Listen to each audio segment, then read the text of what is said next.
몇 년 전인가요? 한국에서 그런 기사를 봤습니다. 어떤 어머니가 아이를 데리고 가는데 길거리에서 이렇게 청소하는 청소부 아저씨가 이게 참 수고를 하는 그 내용을 그 장면을 보면서 아이에게 너도 공부 열심히 하지 않으면 저런 사람 된다 이렇게 얘기했다고 합니다.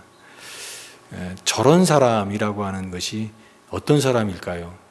우리 사회가 다른 사람과 또 자기를 이렇게 구분하고 경계를 짓는 것에 굉장히 익숙한 것 같습니다. 저런 사람이라고 하면은 아마도 이제 이 사회에 조금 이렇게 소외된 사람, 또 중심에 서지 않는 그런 사람, 배우지 못하고 또 힘든 일들을 하고 좀 소외된 그런 사람들을 얘기하겠지요. 그렇게 사회가 이렇게 구분하고 경계를 짓는 그런 모습이 익숙합니다. 우리가 이 가장자리, 오늘 설교 제목도 이 가장자리라고 하는 말을 썼는데요. 여러분은 중심인물입니까? 아니면 가장자리입니까? 아니면 애매한 경계선에 살아가는 사람들입니까? 많은 사람들은 자기가 중심부라고 생각하는 사람들도 있을 것이고, 또 어떤 사람은 나는 그 중심은 아니고 좀 가장자리다. 또 어떤 사람은 그냥 적당하게 경계선에서 있는 것 같다 이렇게 생각하는 사람도 있을 것입니다.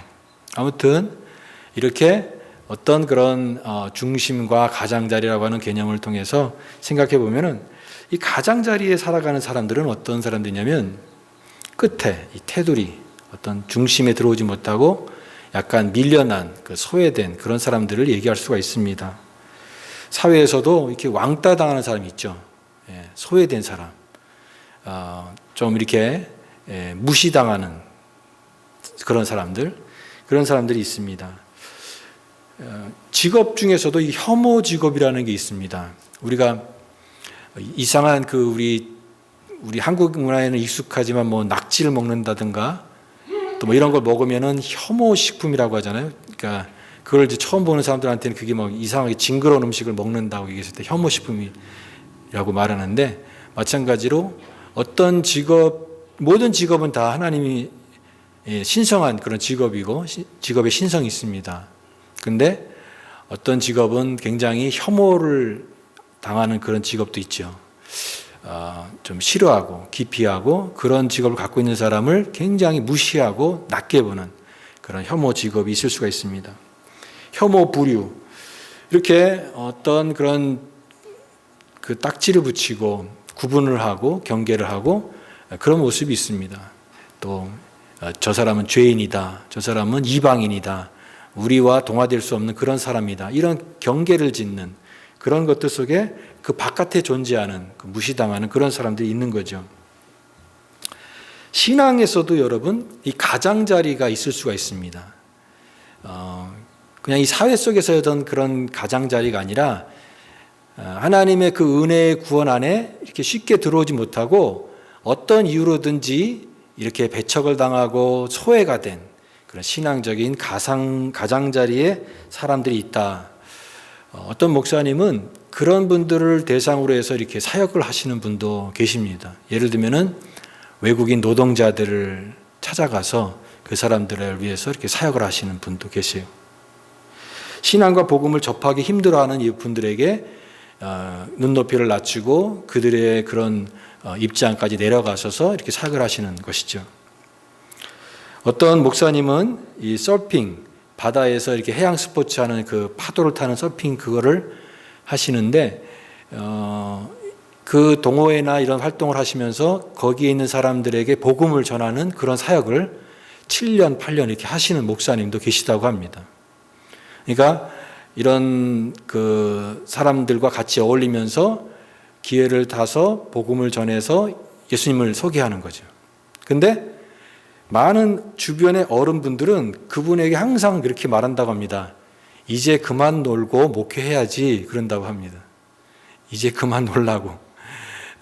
그분도 나름대로 그곳에서 그 사람들과 어울리면서 그 사람들을 돌보고 예수 그리스도를 소개하는 그게 일종의 목회이고, 그런데 제도권에 익숙한 사람들은 교회에서 목회하는 것은 목회이고 그런 현장에서 하는 것은 목회가 아니다 이렇게 생각하는 것이죠. 그런 구분과 경계를 하는 것입니다.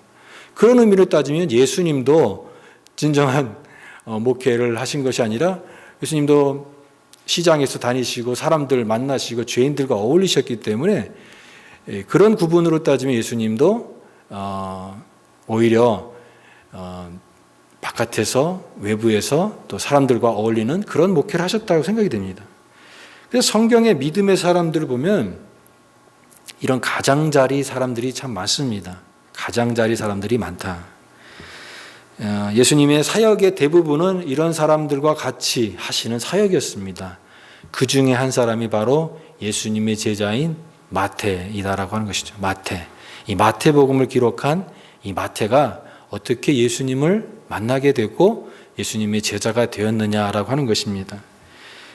오늘 우리가 읽은 이 장면은 마태를 예수님께서 부르신 그런 장면입니다. 예수님께서 제자들을 한 사람 한 사람 이렇게 부르셨어요.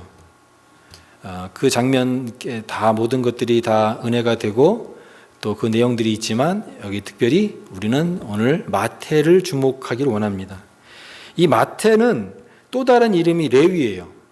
이름이 두 개인데 왜냐하면은 이게 그 당시에는 헬라 문화도 있었고 또 히브리 문화도 있었기 때문에 히브리적인 이름이 레위고 헬라적인 이름이 마태입니다. 같은 사람이지만 이름이 두 개가 있던 것입니다. 이 마태는 제사장 가문이에요. 그러니까 말하자면 오늘날로 따지면 목회자 집안이라고 얘기할 수 있습니다. 그런데 지금 현실은 어떤 직업을 갖고 있냐면 세리라고 하는 직업을 갖고 있다라고 하는 것입니다. 왜 그렇게 됐느냐 그건 우리가 잘 알 수 없습니다. 아무튼 지금 그는 이런 세리라고 하는 그런 직업을 갖고 일하고 있습니다. 그런데 여러분 이 세리는 우리가 잘 알다시피 예수님 당시 이 세리는 정말로 우리가 좀 생각해 보게 되는 그런 직업이 하나입니다. 이 당시에 세리, 내가 세리다라고 하는 그런 의미는요, 완전히 매국노입니다. 매국노. 왜냐하면 이 당시에 로마가 지배를 했는데 그 로마를 대신해서 세금을 징수하는 그 동족의 그 세금을 징수해서 자기 배를 불리는 그래서 또 로마에게 세금을 바치는 그런 일을 하는 거니까 유대인 입장에서 보면은 너무나 싫은 그런 존재죠. 그래서 매국노라 이 얘기하고 아주 그 사람을 배척하는. 그래서 백성에 착취해가지고 그 사람들은 어느 정도 착복해서 비교적 부유한 생활을 했는데 다른 사람들의 엄청난 미움을 받은 그 사람이 바로 세리입니다. 바로 이 마태가 이 세리 출신이다라고 하는 것입니다. 유대인 격언 중에 산중에서 사나운 사자가 있고 거리에는 잔인한 세리가 있다 이런 얘기를 합니다. 얼마나 세리가 나쁜 사람이냐라고 하는 거죠. 세리한테는 거짓말해도 죄가 아니다 이랬습니다. 그 정도로 무시를 당하는 그런 존재가 세리였습니다. 그래서 항상 죄인을 얘기할 때 성경에서는 세리와 창기 이렇게 얘기합니다. 세리와 창기가 대표적인 죄인의 그 가장 대표라고 하는 거죠. 아주 죄인 중에 죄인, 그 세리, 바로 이 마태가 그런 세리였다라고 하는 것이에요. 세리는 예배에도 참석할 수 없습니다. 우리가 만약에 오늘날 예배 드릴 때 세리가 온다 그러면 예배 못 드리게 이렇게 쫓아냅니다. 그 정도로 완전히 왕따 취급을 받는 그런 존재가 세리입니다. 법정에 나가서 증인도 될 수 없어요. 세리와는 음식도 함께 먹지 않습니다. 그러니까 오늘 말씀에도 보면 예수님께서 이 마태와 같이 식사를 하니까 가장 그게 불편했던 사람들이 이 바리새인입니다. 어떻게 세리랑 이렇게 같이 밥을 먹느냐. 이렇게 철저하게 멸시를 당하는 매국노 앞잡이 그런 마태가 예수님의 제자가 되었다라고 하는 것입니다. 우리는 성경을 읽으면서 예수님께서 마태를 부르셨구나. 이 장면을 그냥 넘어갈 수도 있지만 예수님께서 마태를 부르시는 것 자체가 굉장히 충격적인 일이라고 하는 것이죠. 다른 사람들도 놀랐지만 제자들도 아니 어떻게 저렇게 세리를 부르시지? 왜 세리에게 예수님께서 다가가서 얘기하시지? 그 자체가 굉장히 그 장면이 충격적이었고 굉장히 놀라는 일이었다라고 하는 것을 이 염두에 둬야 됩니다. 우리가 그런데 더 놀라운 것은 이 마태의 반응이다라고 하는 것입니다. 예수님께서 나를 따르라 이렇게 얘기하니까 이 마태가 예수님 바로 따랐다. 바로 예수님을 따랐다고 하는 것도 이게 엄청나게 놀라운 것이죠. 세리라고 하는 그런 직업을 갖고 있었고 이제 자기가 다른 사람들한테 무시를 당했지만 여러분 다른 사람에게 무시를 당한 사람의 마음속에는 응어리가 있습니다. 더 굳은 마음이 있고 다른 사람에 대해서 이렇게 닫혀진 마음이 있기 때문에 이 고집으로 똘똘 뭉쳐있는 참 쉽지 않은 사람이었을 거예요. 그런데 그런 마태가 예수님께서 나를 따르라고 하는 말씀 듣자마자 바로 이렇게 일어서서 자기가 해왔던 일들을 그냥 내려놓고 주님의 제자가 되었느냐? 이 반응도 놀랍다라고 하는 것이죠. 그러니까 이것은 놀라움의 연속입니다. 예수님께서 세리에게 찾아간 것도 놀랍고 세리가 예수님께서 나를 따르라고 했을 때 바로 즉각적으로 따른 그 순종도 이 놀라운 일들이에요. 여러분 그런데 저는 오늘 이 말씀 속에서 오늘 이 사람의 마음속에 이 겉모습과는 다른 내면의 모습이 있다라고 하는 것을 말씀드리고 싶습니다. 사람의 겉모습으로 다 알 수 없는 이 내면의 모습이 있습니다. 사람은 이렇게 무시를 당하고 또 미움의 대상이 되는 그런 사람들도 있죠. 근데 아무도 이 세상에서 누가 나는 무시를 당해도 괜찮아, 나는 다른 사람들한테 미움을 당해도 괜찮아 라고 하는 것을 당연하게 생각하면서 살아가는 사람은 한 사람도 없다라고 하는 것이죠. 어쩌다 보니까 삶의 그런 과정 속에서 자기도 모르게 그런 일을 하고 있고 사람들에게 무시를 당하고 미움을 당하고 왕따를 당하는 그런 현실 속에 살아가지만 여전히 그 마음속에는 그런 것들이 당연하지가 않고 괴롭고 자기도 굉장히 힘들고 그런 내면의 모습이 있다라고 하는 것을 오늘 우리는 생각해 보게 되는 것입니다. 무시당하고 경멸의 대상으로 살고 있지만 그도 인정받고 싶고 그도 존중받고 싶고 자녀들의 아버지로서 존중받고 싶고 사람들로부터 사랑받고 싶은 그런 내면의 모습이 왜 없었겠습니까? 저도 강아지를 키우고 있는데요. 동물을 키우는 사람들이 그런 얘기를 합니다. 사랑을 하면은 사랑을 받아들인다라고 하는 거예요. 생명이니까. 사랑을 해주면은 그 사랑을 아는 거예요. 그러니까 동물들도 이 교감이 가능한 것입니다. 교감이 가능. 왜 그렇습니까? 이 생명이기 때문에. 사랑한다는 거 알아요. 그러니까 사랑을 받아들입니다. 그리고 사랑을 받아들이는 것이 사랑하는 사람에게는 기쁨이 되는 거예요. 그래서 더 예뻐해 주는 것이죠. 하물며 동물도 그러는데 여러분, 사람이 하나님의 형상으로 창조된 인간 존재가 자기를 알아주고 귀하게 여기고 내가 소중히 여김을 받는 것을 왜 원하지 않겠습니까? 생명은요, 그렇습니다. 인정해주고 사랑받는 존재가 있어야 됩니다. 그거 없으면 생명이 행복하지가 않습니다. 나를 인정해주고 나를 사랑해주는 존재가 있을 때 생명은 기쁜 거예요. 삶의 보람이 있는 거예요. 행복한 거예요. 그런 것이 없을 때는 아무리 다른 것 조건이 채워진다 할지라도 그 텅 빈 마음의 부분을 채울 수 있는 것은 다른 것이 없습니다. 그래서 우리가 그런 찬양을 하잖아요. 당신은 사랑받기 위해 태어난 사람입니다. 그렇죠? 우리 모두는 사랑받기 위해 태어난 하나님의 자녀인 줄 믿습니다. 너는 미움받기 위해 태어난 존재야. 너는 거절받기 위해 무시당하기 위해서 태어난 존재야. 그런 존재는 없죠. 다 사랑받기 위해 태어난 존재고 존중받기 위해 태어난 그런 하나님의 형상대로 지은 존재가 우리입니다. 소중한 존재예요. 그러니까 이런 마태도 왜 이런 마음이 없었겠습니까? 그러나 현실은 지금 이 세리라고 하는 이 직업을 갖고 그런 자리에 살고 있기 때문에 많은 사람들의 그런 것들을 받으면서 얼마나 이 마음이 응어리가 있고 그런 목마름이 그 안에 있었겠느냐 하는 것입니다. 자, 그런 마태에게 누가 찾아오셨습니까? 예수님께서 찾아오셨습니다. 예수님이 어떤 분이신가를 오늘 말씀을 통해서 또 우리가 깨닫게 되는데 저는 이 예수님의 모습이 이렇게 표현하고 싶습니다. 예수님은 영혼의 발견자다. 영혼의 발견자다. 예수님은 이 제자들을 이렇게 하나씩 부르시는 것을 뭐 이렇게 하나님 나라 일을 하는 그런 일꾼을 모집하는 그런 게 아닙니다. 형식적으로는 그렇게 된다 할지라도 예수님은 한 사람 한 사람의 영혼을 발견하시는 거예요. 사람의 그 내면 안에 있는 그 영혼의 그 모습을 보고 계십니다. 이 오늘 말씀이 마태가 자기의 이야기를 하는 거잖아요. 마태복음의 저자가 마태니까. 그런데 굉장히 그 내용을 아주 한 절에 아주 간단하게 요약을 했어요. 예수께서 그곳을 떠나 지나가시다가 마태라는 사람이 세관에 앉아 있는 것을 보시고 이르시되 나를 따르라 하시니 일어나 따르니라. 그게 다예요. 근데 여기서 중요한 단서가 있습니다. 예수님께서 그곳을 떠나 지나가다 마태라는 세관이 앉아 있는 것을 보시고 그랬습니다. 보시고. 예수님이 발견했다라고 하는 것입니다. 예수님께서 보셨다. 예수님이 보시는 것입니다. 예수님은 그냥 지나치지 않고 잘 보십니다.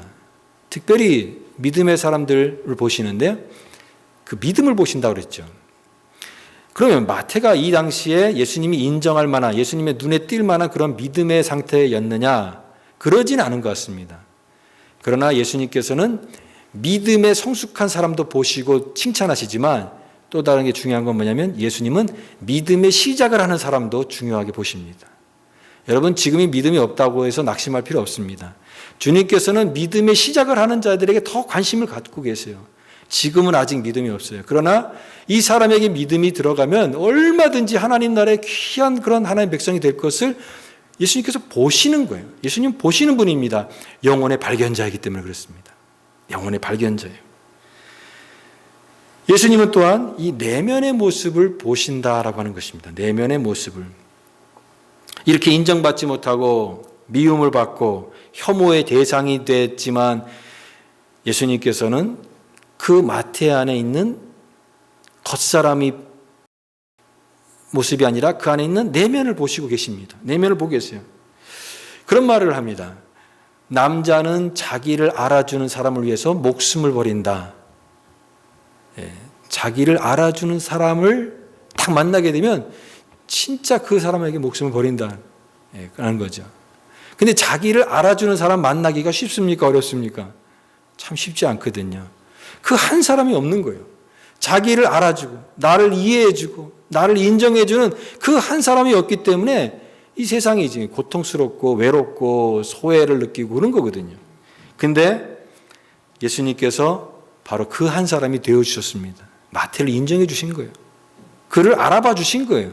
그의 내면의 쓸쓸한 것들을 보고 계시는 것입니다. 오늘 여러분 우리가 살아가면서 때로는 이렇게 생각할 때가 있어요. 아, 참 나는 외롭다.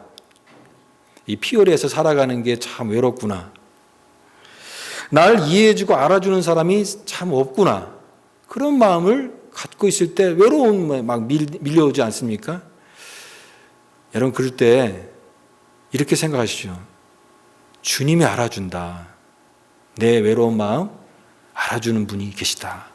주님께서 나를 알아주신다. 나를 이해해주고 알아주는 사람이 없다 할지라도 주님께서 나를 알아주시고 나를 이해해주시는 그 주님이 계신다. 그 주님 안에서 참된 그런 위로를 경험할 수 있는 저와 여러분 될 수 있기를 바랍니다. 예수님 우리를 이해해 주세요. 우리를 다 아세요. 내 목마름도 아시고 내 갈급함도 아시고 내가 얼마나 어려운 상황 속에서 노력하고 있는지 주님 다 보고 계시고 다 알고 계신다라고 하는 것입니다. 이 주님은 왜냐하면 내면을 보시는 분이기 때문에 그렇습니다. 그런데 예수님은 내면만 보시는 분이 아니라 그 사람의 영혼을 보시는 분이십니다. 내면을 보는 사람은 많지만 그 영혼까지 관심 갖는 사람은 그렇게 많지 않습니다. 누가 그 사람의 영혼에 관심 갖겠습니까? 이 세상 사람들은 그 사람에 대해서 어떤 사람에 대해서 관심 갖는 것은 그가 얼마나 돈이 많으냐, 돈 많은 사람, 그 사람 외모가 어떠냐, 잘생겼느냐, 예쁘게 생겼느냐, 그 외모에 관심 갖죠. 그 사람 능력이 있느냐, 그 능력을 보고 우리한테 도움이 되는 사람이냐, 그 능력을 봅니다. 그 사람의 영혼에 대해서는 관심이 없습니다. 그러나 예수님은 정반대입니다. 예수님은 외모에 관심 없습니다. 우리가 어떻게 생겼는지 관심 없습니다. 예수님은 우리가 돈이 많은지에도 관심 없습니다. 예수님은 우리가 어떤 능력을 갖고 있느냐에도 관심 없습니다. 예수님은 우리 영혼에 관심이 있습니다. 우리 영혼을 사랑하시기 때문에 영혼에 관심이 있는 것이에요. 마태야, 다른 사람은 그렇게 너를 평가한다 할지라도 나는 너를 안다. 너는 이제 새로운 삶을 살 수가 있다. 너도 하나님의 자녀다. 이렇게 마태를 발견하시는 예수님, 그 영혼을 발견하시는 예수님이신 것입니다. 또한 예수님은 따르도록 결단을 말씀하시는 분이십니다. 오늘 예수님께서 이렇게 말씀하십니다. 앉은 것을 보시고 이르시되 나를 따르라. Follow me. 나를 따르라 말씀하십니다. 나를 따르라. 아주 단순한 문장이죠. 나를 따르라. 근데 이 말씀은요, 예수님의 권위가 담겨 있는 말씀입니다. 그냥 혹시 가볼래? 이런 정도의 어떤 그런 단순한 어떤 그런 초청이 아니라 이것은 권위 있는 명령이에요. 예수님께서 우리에게 말씀하실 때 권위 있는 말씀을 하시는 것입니다. 나를 따르라. 이것은 제자의 부름입니다. 주님의 컬링이에요. 부르시는 거예요. 여러분, 이 세리가 자기의 직업을 이제 버려두고 결단하고 따르는 것은 쉬운 일일까요? 어려운 일일까요? 저는 베드로보다 훨씬 더 어려운 일이라고 생각합니다. 왜냐하면 베드로는 어부였기 때문에 이제 예수님 따르다가도 그 모든 일이 안 되고 그러면은 실패하면은 다시 어부로 돌아가서 고기 잡으면 됩니다. 근데 세리는 어려울 것입니다. 자기 직업에서 이제 나와서 예수님의 제자를 따라가다 다시 세리로 돌아가는 것은, 복귀하는 것은 거의 불가능할 것입니다. 그러니까 이 세리에게는 굉장한 결단의 순간이었습니다. 그런데 오늘 말씀에 보면 어떤 주저함이나 망설임 없이 그가 일어나 따르니라. 일어나 따르니라. 여러분, 신앙, 참된 신앙은 결단하는 겁니다. 주저하는 게 아니에요. 우물쭈물하고 내가 잘 알아보고 나중에 하겠습니다라고 하는 그런 신앙은 참 따르기가 힘듭니다.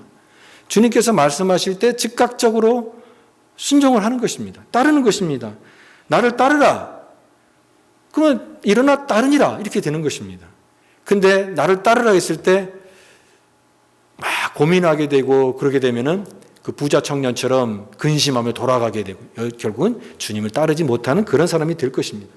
바로 이렇게 주님은 결단하게 하시는데 이 결단하게 되면 한 걸음씩 앞으로 나아가는 것입니다. 녹슨 자전거를 처음에 이 페달을 밟아서 나아갈 때 참 어렵습니다.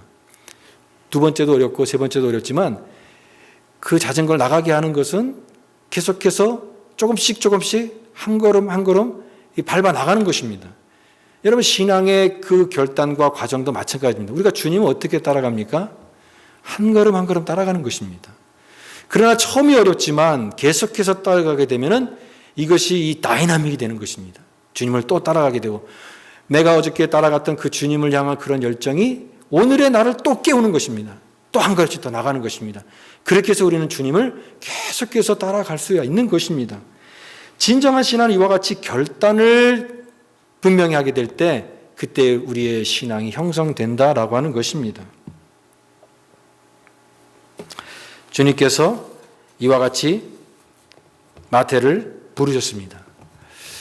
오늘 우리는 마태를 생각해 봤고 또 예수님이 어떤 분이신가를 생각해 봤습니다. 저는 이 마태와 예수님과의 만남의 이 짧은 장면 속에 복음이 무엇인지를 우리에게 가르쳐주고 있다고 생각이 됩니다. 여러분, 오늘 이 마태는 가장자리 사람이라고 했습니다. 주변에 밀려있는 그런 사람. 근데 하나님의 은혜는 이게 중심부에 있는 사람을 부르신 것이 아니라 이 소외된 사람, 이 가장자리에 사는 사람, 이런 낮은 사람, 낮게 사는 사람들에게 하나님의 은혜가 임한다고 하는 것입니다. 하나님 나라는요, 이 세상 나라의 역전입니다. 이 세상 나라를 완전히 뒤집는 역전성이 일어나는 것이 하나님 나라의 역전성입니다. 자격과 조건으로 따지지만 하나님 나라에서는 전적인 하나님의 은혜만 중요합니다. 하나님의 은혜가 있느냐. 어떤 자격이나 조건이 아닙니다. 내가 너를 안다.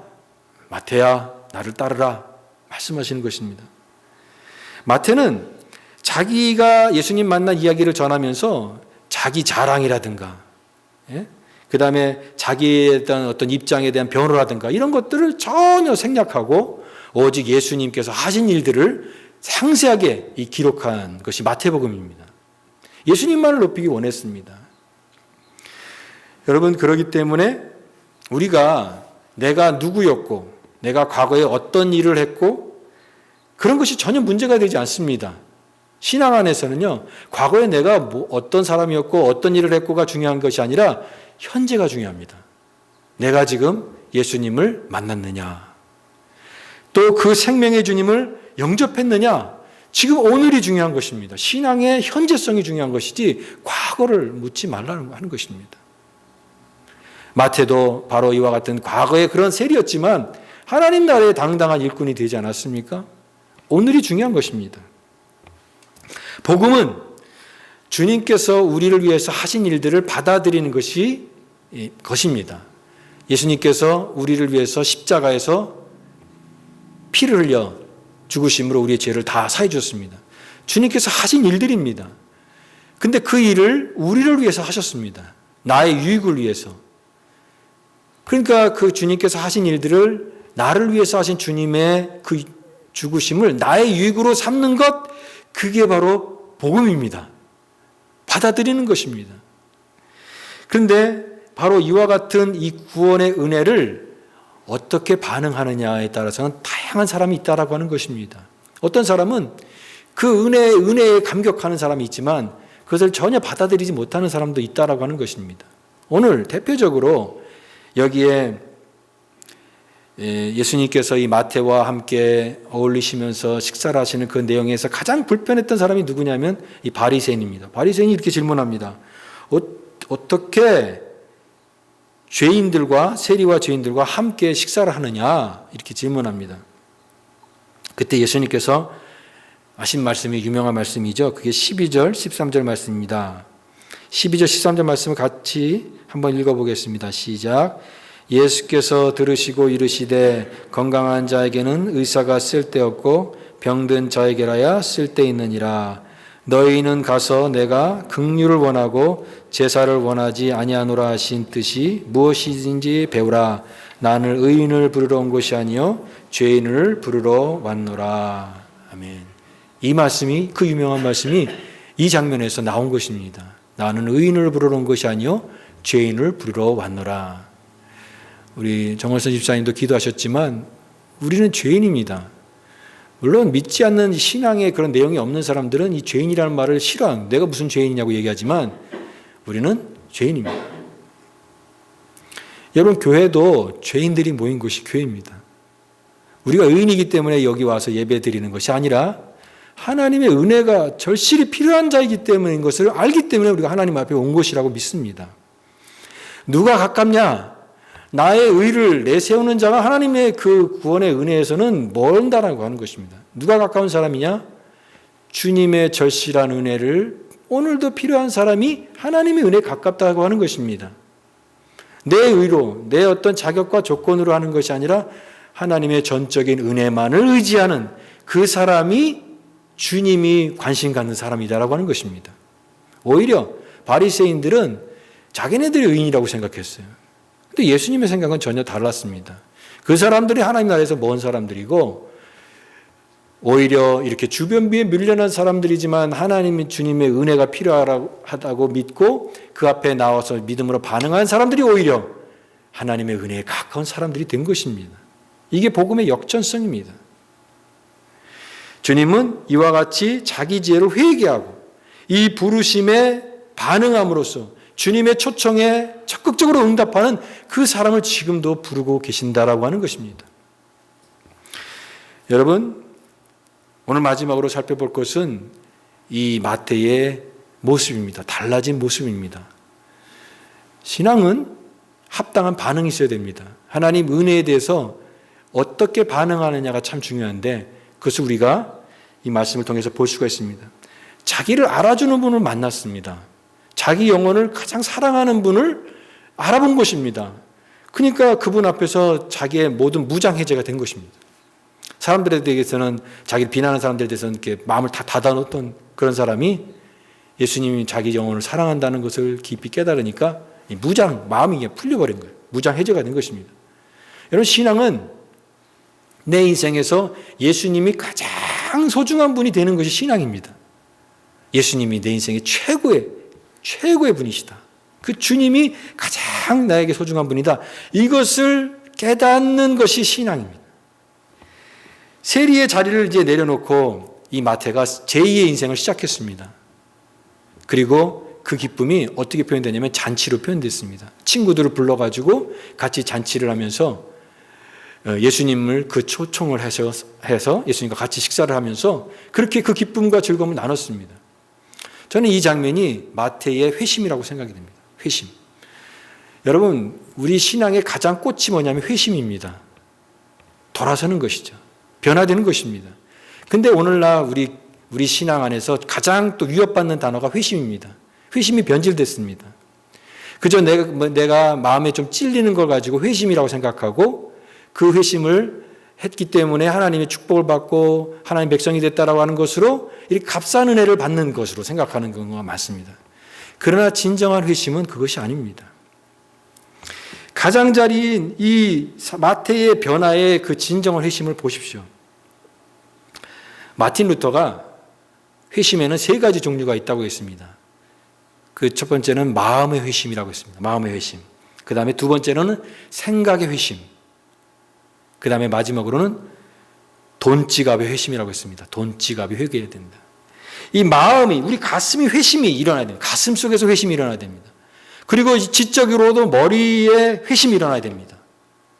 그러나 현실적으로 돈지갑이 회심이 있어야만 그게 진정한 회심이 된다라고 얘기했습니다. 바로 마태가 자기의 삶에서 이런 진정한 회심이 일어나게 된 것입니다. 그래서 예수님을 자기 집으로 초청하고 함께 즐거워하면서 변화된 삶의 그런 진정한 회심을 보이게 된 것입니다.